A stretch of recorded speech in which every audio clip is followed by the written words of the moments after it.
ছাড়া করো না, তোমার চরণের ধারে ধারে আমায় রেখে দিও। সখীরে, ধারে মানে কাছে, কাছে মানে শয়নে স্বপনে। কি গো বাবা, ধারে মানে ঋণে। যদি আমরা কাউকে কিছু আমরা ধার দিই, তবু দেখবে তার কাছে ঋণ হয়ে যায়, তাই না? তাই রাধারানী বলছে, সখীরে, সে বলি, রাধে গো তুমি আমার প্রেমের গুরু, তোমার প্রেম শোধ করবার জন্য তোমার চরণের ধারে ধারে লিখে দিও। রাধে বলছি, সখীরে, আমার বলতে যা কিছু সমস্ত কিছু আমি তার চরণে সমর্পণ করে দিয়েছি।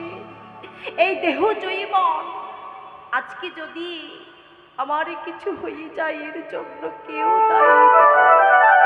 তোরা তো জানিস আমি কেমন বাদের ঘরে বসত করি, আমার কত কিছু বারণ।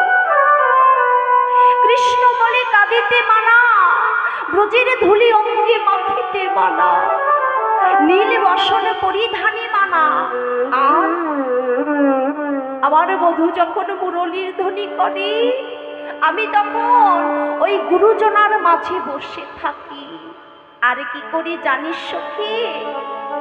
কি গো মায়েরা, উনুনে যদি কাঁচা কাঠ দিই তাহলে কি হয়? ধুমা হয়, তাই না?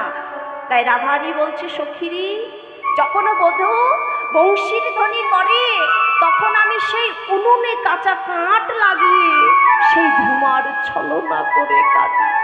কৃষ্ণ বলে কাঁদিতে নারী, ব্রজের ধুলি অঙ্গে মাখিতে মানা, নীল বসন পরিধানে মানা।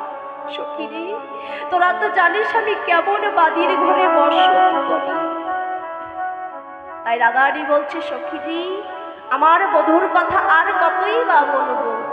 এইদিকে কি করেছি, এমন ভাবে রাধারানী দুই নয়ন জলে কাঁদছে।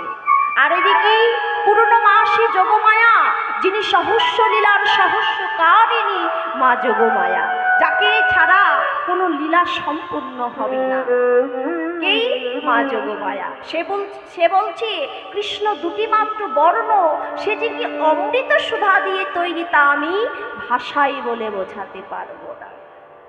কি গো বাবা, কি গো মায়েরা,